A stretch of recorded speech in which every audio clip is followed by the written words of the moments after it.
จะเรียบสู้ประมิดได้กระปงตัวสนาจิตติกรุบในเป็นนิคมหอยหนึ่งปนได้กระปงแต่ในจุ่มขนาดนี้ใจดอนเนี่ยเดี๋ยวสายขยมก็จะพิ้ว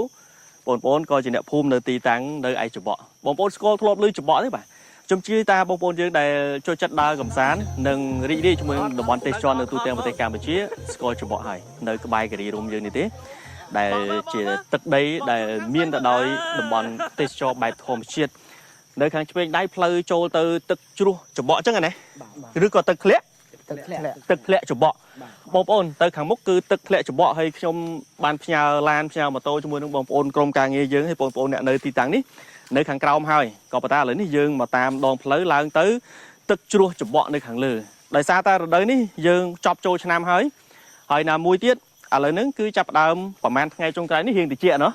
บ่ายเรียงติเจียอย่างจังเดี๋ยวนี้มีเพลียงให้ประมาณไงนึงลูกปอนมีเพลียงได้อะไอ้ย่าเพลียงครั้งเพลียงติ๊กมาเลยเพลียงครั้งเป็นประตูจนขยมมาดอไงนี่อารมณ์อมปีอากาศเทียดหาไปดิชื่อมันกระไดตีติเจียกูไอจับอารมณ์หอยยังดาวปีครั้งนี้เติบให้ชื่อประมาณกะโลเติบดาวtừตึกชัวจะบอกปอนไอชื่อมันกะโลได้ตีเนี่ยมันยังแต่ดาวจะบอกในครั้งเลยมูลหายในบ้านจะมีบองโอนเยอะเลยนึงกดโจจัดหรือกดเนี่ยในตามมาดาวบอลซิมซีที่กดโจจัดมาเลยในตึกชัวจะบอกนั่นนึงบอลบอลมีดังไงตึกทะเลนั่นนี่สะอาดจังบ้านปีมุนเคยสะอาดโอ้ปีมุนเคยสะอาดนั่งมีในทำไมปีมุนเมียนตูเมียนไอ้มีนไอ้เก๋เมียนตูเมียนไอ้มีนตงบ้านเราแบบบักตอนนั้นบักดกกาเต้หม้อตึกจนนะบักหม้อบักไอ้เต้าสะอาดโอ้แต่เลยนั่งก็ในแต่มีนพิวเตชออะไรเจอมาเล่นกับซานในตีตังในชาวดูคเนได้นะบักนั่งตึกโนรตามมันพุดนั่งเปียกูโอ้โหบ่าจังเอามีนปะปอลไอ้ดอสบัดเพียบอมปอมพิวเตชอเต็มเลยเนี่ยแต่ก็ไทยยังบัดกับไรได้เมื่อเตอร์คือสะอาดจริงหนึ่งเนี่ยอ๋อเราไปมุนคืนไตรคืนนั่งตึกบ่าบักเบย์อะไรอะไรนี่จุบบ่คือเชียตีตังดับบอลเตชอดอเตี้ยเตี้ยมวยในขนมไข่กระปงสปืได้ทัดในใบเนี่ยแต่หนึ่งร่มนิทานกีรีร่มนะจังกีรีร่มให้หนึ่งจุบบ่บองปอนเยอะก็จองบานเตสเพียบแต่เจ้าในเมียนแกท่าเมียนจกอับจกไอ้ไปจะไปปรักไหมเนี่ยบองปอนไปปรักจังจุบบ่ก็มันง่ายประมาณไหนแต่บองปอนยังเพียรชานมาตีตังจุบบ่กระทาเพียรชานบองปอนยังเขมงหรือก็ลูปูนอะไรอย่างไรนะไอ้เจ้าบ้านเนี่ยเป็นได้ยังมาขนมเนียมยังเนี่ยภูมิเลยนะได้เคยปลูกกอดมาเพียรชานเขมงอยู่ไว้หรือมือก็ลูปูนอะไรนะกอดไอ้หนึ่งแต่เนี่ยไปการงี้นวมกลมกรูซามาตีตังนั่งหรือก็เมียนตังออกนี้ตังเขมงตังจ่าเลยเมียนตังเขมงตังจ่าโอ้บ้านจังตีตังนี่คือชีตีตังมุ้ยได้ตัวบ้านกาโกมโตรให้หนึ่งเป็นกาจับอารมณ์โจรูมปีไปเชื่อปลอดยังได้เป็นตัวจนจังติดยังแต่ดอตึกชัวจุบบ่ในขังเลยก็ตาเลยนี่จะตามดองเพลดาวปะดาจะเจอจะมือปนปะดาเด้สสตีลไปจำตัวบอสน่ะแต่สตีลนี่สโลว์เด้สเนี่ยทัวร์กาสแต่ปนสโลว์ไทยกูจับอารมณ์มันปีการโรนปูก็ไทยนังเมียนจะรักมันจีเกากาโดยเอาไว้ได้บองปนยังก็ทลบกระถางขมิ้นอย่าเลยปลากับเกี่ยยำเซอร์ล่อเนี่ยสเชคนบ้ามาไปเลยโอ้เนี่ยมีไม่ใช่เนี่ยจังจังฮะเลยไหนtrong một bên nhảyไปยับอ่ะđi trang phê đi cao tiền ok เอาคนจุกเรียบไปกลางอ้นบ่าต่อไปมาตัวจนจังยังบรรทอตำนายจมูกชมหนึ่งปอนบรรทอที่từตึกจุดจุบในขังเลยบ่าสมตามตามตัวสนาจมูกชม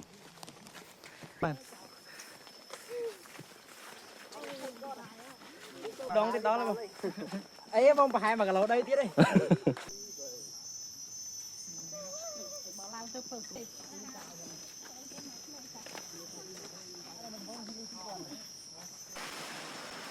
này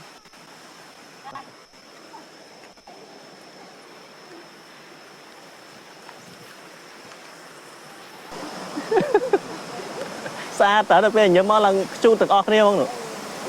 cái bàn thì tăng lối chứ đóเป็นตัวจนเป็นนิคมหนึ่งกรงการเงี้ยบานดอเปียกระดาษให้ก็ประธานในขังกรอยนี่คือเป็นการริบจอมบานอย่างสะอาดเปียญาโทมูลฐานนั่นคือเปียปอนตัวหนึ่งมีประตูตึกแบบสาธารณะในตีนี้จังบอกปอนยังจกปวดปีขังกรอมไอ้ในปีกรอมหายกับบ้านได้ก็ประธานเบอร์เซนจะตบบ้านไอ้ลางมาดอเลือกกับบ้านได้บ่าอ้อยกระดาษใสหรือก็ใบยังตีสันเลยนี่มีนพิวเยอะม้าเนี่ยบ่ากอดมาปีขังหน้าตอนตั้งจะบ้านนี่จะมาปีขังหน้าได้หรือเปล่ามาเป็นพนมเปญบ่มาตั้งปีมาประมาณได้ ខ្ញុំមកទៅលេងលើនោះมันចុះមិននឹងវិញ អញ្ចឹង បាទ អញ្ចឹងទៅដល់គ្រីរុំរុំទីឋាននៅខាងលើហើយ តាមគាត់ណា បានសល់ពេលមកចូលច្បក់បន្ថែមទៀត បាទ មកបានប្រហែលដងហើយ មក យីមកចុះ ខ្ញុំទឹក3ដង អូបាន3ដងហើយលើកទី1មានអារម្មណ៍ថាម៉េចលើកទី2មានអារម្មណ៍ថាម៉េចចុះលើកទី3ឥឡូវឃើញមកច្រើនមែនតើនេះឥឡូវសប្បាយទេ មកលើកទី1ហត់ខ្លាំងមិនដល់ទី2អត់សូវអីឥឡូវលេងអីហ្មង បាទឥឡូវលេងអីហ៎ បាទតែក៏វាក្តៅបន្តិច តារីក្តៅបន្តិចបាទនេះប្រហែលថ្ងៃហ្នឹងយើងមានអារម្មណ៍ថាហាក់បីដូចជាអាកាសធាតុរៀងត្រជាក់ផងមែនទេតែគាត់ថារៀងហប់បន្តិចបាទអញ្ចឹង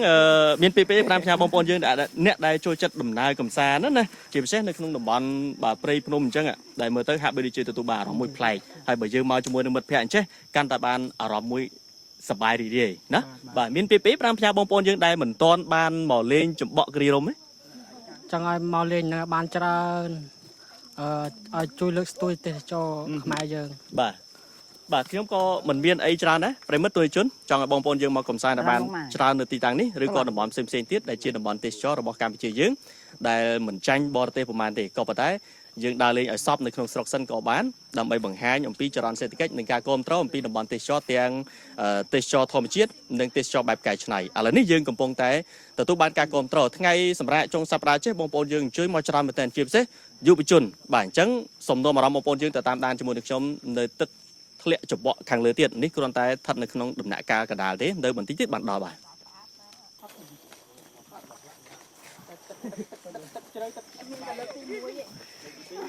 ប្រិមត្តទូរជនធ្វើដំណើរតាមដងផ្លូវឡើងក៏ជួបអ្នកចុះ បងអូនទាំងពីរអ្នកគាត់ចុះវិញមកពីណាដែរបង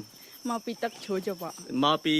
ច្បក់ខាងលើ ចា៎ តែស្រុកកំណើតនៅណា ខ្ញុំនៅកំពង់ចាម អូប្រិមត្តគាត់មកពីកំពង់ចាម តែខ្ញុំធ្វើការនៅពេញទៅពេលទៅមកលេងនៅការីរុំទៅជិះមកលេងនៅនឹងដែរ ហូសពីគិរីរុំ ចា ឈៀងមកចូលច្បក់តែម្ដង ចា ធ្លាប់មកបានប៉ុន្មានដងហើយ លើកទី1 លើកទី1ឡើងទៅដល់លើស្អាតទេ ស្អាត ហើយមានអារម្មណ៍ថាចង់មកទៀតទេ អ៊ុយអត់ទេហត់ទេ ព្រោះប្រិមត្តទូរជនយើងដឹងស្រាប់ទេថាយើងដើរពីក្រោមឡើងទៅលើវាអាចប្រើពេលប្រហែលជាប្រហែលជា1គីឡូដីដែរเนาะបាទរៀងឆ្ងាយគូសំដែរក៏ប៉ុន្តែក៏ជាតំបន់ទេសចរមួយអូនមានឈ្មោះដែរអូន ឈ្មោះសេកា សេកាមកបានប៉ុន្មានដងដែរ 2 លើកទី2ហើយ ចា ហើយក៏នាំម្នាក់លើកទី1មក ចា ឲ្យបានស្គាល់លើកទី1ដែរ ហ្នឹងហើយដល់ឲ្យមកស្គាល់ហ្នឹង មានអារម្មណ៍អីដែរដល់ពេលមកបាន2ដងអញ្ចឹងមានអារម្មណ៍ថាសប្បាយស្រស់ស្រាយទេ សប្បាយពេលមកជុំមិត្តភ័ក្តិអីអញ្ចឹង អញ្ចឹងតែគ្រាន់តែថាមើលទៅអាចរៀងហត់បន្តិចเนาะ ចា ពេលឡើងទៅបានលេងទឹកឯងឡើងទៅលើមិនបានលេងទឹកឯង លេងឡើង30គីឡូហើយ ទឹកអូ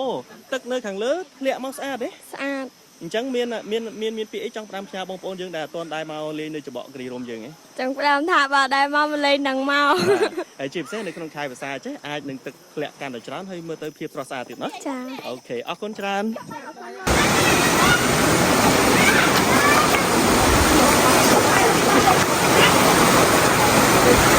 នេះគឺជាចដាដែលយើងចុះឡើងឆ្លើងក៏ប៉ុន្តែនេះគ្រាន់តែជាដំណាក់កាលទី1ទេនៅខាងស្ដាំដៃខ្ញុំបងប្អូនឃើញនេះគឺជាទឹកធ្លាក់ក៏ប៉ុន្តែនេះគ្រាន់តែជាជន់ទី1ទេដែលមានថ្មទឹកក៏មិនសូវសម្បូរប្រមាណដែរបាទក៏ប៉ុន្តែនៅខាងក្រោម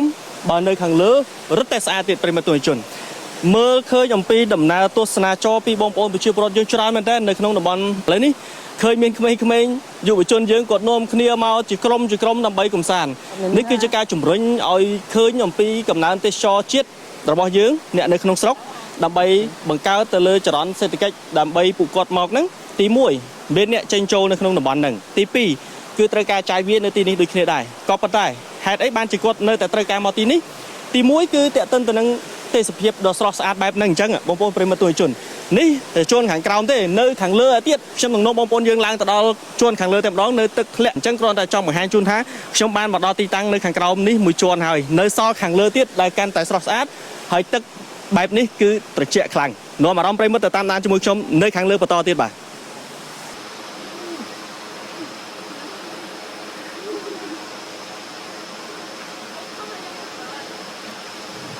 ប្រិមត្តទស្សនិកជននៅពេលដែលយើងចាយពេលវេលាក្នុងការដំណើរពីកន្លែងផ្ញើម៉ូតូឡានមកគឺប្រើពេលប្រហែលជា1គីឡូដីដើម្បីឡើងមកដល់លើបើទោះបីជាខែនេះមិនសូវមានទឹកកពិតមែនក៏ប៉ុន្តែមើលទៅអំពីទេសភាពនៅតែស្រស់ស្អាតដដែលទេនៅខាងឆ្វេងដៃខ្ញុំខាងស្ដាំដៃខ្ញុំនៅខាងស្ដាំដៃខ្ញុំនិងនៅខាងឆ្វេងដៃខ្ញុំគឺសុទ្ធសឹងតែជាទឹកដែលកំពុងតែធ្លាក់មកតែគ្រាន់តែថាមិនខ្លាំងទេប្រិមិត្តតែនៅពេលដែលយើងមកដល់ទឹកធ្លាក់ ទឹកត្រជាក់ខ្លាំងមែនទែនហើយនៅខាងក្រោមគឺសុទ្ធសឹងតែជាថ្មខ្ញុំមកអារម្មណ៍លើកទី1គឺមានអារម្មណ៍ថាជាមួយប្រជាពលរដ្ឋបងប្អូនយើងជាពិសេសយុវវ័យមកចំដល់ថ្ងៃចុងសប្តាហ៍អញ្ចឹងពួកគាត់នាំគ្នាមកទស្សនាកម្សាន្តច្រើនជាក្រុមគឺជាការលើកស្ទួយនៅតំបន់ទេសចររបស់យើងហើយជាពិសេសគឺចរន្តសេដ្ឋកិច្ចសម្រាប់បងប្អូនប្រជាពលរដ្ឋដែលរស់នៅទីតាំងនៅតែម្ដងភាគច្រើនបងប្អូនយើងគាត់ឡើងមកគាត់មានអ្នកខ្លះមានទាំងមុនអាំងយកមកជាមួយទៀតហើយមានទាំងភេសជ្ជៈត្រជាក់ដែលគាត់ស្ពាយឡើងទៅជាមួយនៅពេលដែលពួកគាត់ធ្វើដំណើរពិតជាស្រស់ស្រាយហើយពួកគាត់ភាគច្រើនមកជាក្រុមហ្នឹងមានអ្នកខ្លះក៏មកជាគូសង្សារអ្នកខ្លះក៏មកជាមិត្តភ័ក្តិអ្នកខ្លះក៏មកជាក្រុមជាផ្នែកសិក្សារបស់ពួកគាត់ដែរបាទភាគច្រើនខ្ញុំមកពេលនេះគឺឃើញសុទ្ធសឹងតែជាយុវជនរបស់យើងតែម្ដងតែតសើចំពោះទឹកចិត្តពួកគាត់គឺមានចិត្តសាមគ្គីមែនទែនហើយមិនបង្កទៅនឹងបញ្ហាអសន្តិសុខណាមួយនៅក្នុងតំបន់ទេសចរដែលកំពុងតែមានការទាក់ទាញនោះទេមិនមែនទៅតែមានការចាប់អារម្មណ៍ឥឡូវទេយូរហើយបងប្អូនយើងមកដល់គិរីរម្យរមណីយដ្ឋានគិរីរម្យចុះតែបើសិនជាបងប្អូនឡើងទៅដល់គិរីរម្យបងប្អូនចុះវិញងាកមកខាងឆ្វេងដៃបាទអាចនឹងជិះនិយាយឲ្យស្រួលស្ដាប់អាចនឹងវៀងផ្លូវបន្តិចមកដល់ទឹកធ្លាក់ជ្រាវបាទអញ្ចឹងតំបន់នេះយើងបញ្ជាក់ជូនសារថ្មីម្ដងទៀតគឺជាតំបន់ទេសចរមួយដ៏ទាក់ទាញនៅក្នុងនាមខ្ញុំជាអ្នកផ្សព្វផ្សាយណាក៏ប៉ុន្តែនៅពេលដែលមកដល់ដោយប្រើប្រាស់ទាំងកម្លាំងកាយកម្លាំងចិត្តហើយនឹងភាពអត់ធ្មត់នៅក្នុងការឡើងព្រោះថាផ្លូវមិនស្រួលឡើងទេដោយសារតែឡើងដោយថ្មើរជើងដូចប្រិមិត្តទស្សនាអញ្ចឹងបងប្អូនយើងជាពលរដ្ឋយើងយុវវ័យយើងគាត់ឡើងមកគឺគាត់បាទឡើងមកដោយថ្មើរជើងមានស្បែកជើងអ្នកខ្លះក៏ក្តៅជើងដោះស្បែកជើងចេញដោយដើរជាក្រុមពិតជាសប្បាយរីករាយអរគុណជាមួយនឹងប្រទេសកម្ពុជាដែលមានតំបន់ទេសចរស្អាតដែលនឹងមានតំបន់ជាច្រើនទៀតដែលស្អាតនិងស្អាតជាងនេះទៀតដែលបង្កនាំឲ្យមានការទាក់ទាញកាន់តែខ្លាំងនៅខាងលើគឺជាទឹកធ្លាក់មួយជាន់ទៀតបងប្អូនតែជាន់ខាងនេះនៅខាងក្រោមទេដល់បងប្អូនយើងគាត់កំពុងតែលេងនៅខាងក្រោយខ្ញុំនេះតែនៅខាងលើគឺជាកំពូលហើយដែលខ្ញុំអង្គុយខាងក្រោមនៅខាងលើគឺជាកំពូលហើយតែគ្រាន់តែបញ្ជាក់ជូនសារជាថ្មីថាទោះតែខែភាសាអាចនឹងទឹកខ្លាំងឬមកទឹកធ្លាក់មកពីលើកាន់តែច្រើនអរគុណណាស់ខ្ញុំមានត្រឹមប៉ុណ្នេះទេជូនបងប្អូនយើងហើយក៏បានសួរចំណាប់អារម្មណ៍ពីបងប្អូនប្រជាពលរដ្ឋយុវជនយើងដែលគាត់បានធ្វើដំណើរមកដល់តំបន់ទឹកធ្លាក់ជ្រាវនេះចំណាប់អារម្មណ៍ក៏បានលើកឡើងអ្នកខ្លះក៏ថា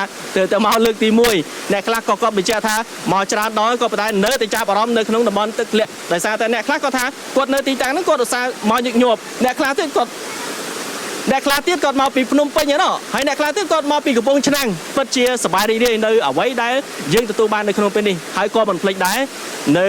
ការដើរលេងដោយសុខសប្បាយគឺយើងត្រូវតែមានសុខសុវត្ថិភាពនិងការចាយវាយទៅលើអ្វីដែលជាស្ថានភាពជាក់ស្ដែងនៅក្នុងពេលនេះខ្ញុំមានត្រឹមប៉ុណ្្នេះទេជូនបងប្អូនយើងដែលកំពុងតែទស្សនាពី CSP Media នាំអារម្មណ៍ឲ្យបងប្អូនយើងបានសប្បាយនិងទស្សនានៅក្នុងតំបន់ទឹកធ្លាក់ជាកន្លែងកំសាន្តដ៏ទាក់ទាញមួយនៅក្នុងព្រះរាជាណាចក្រកម្ពុជា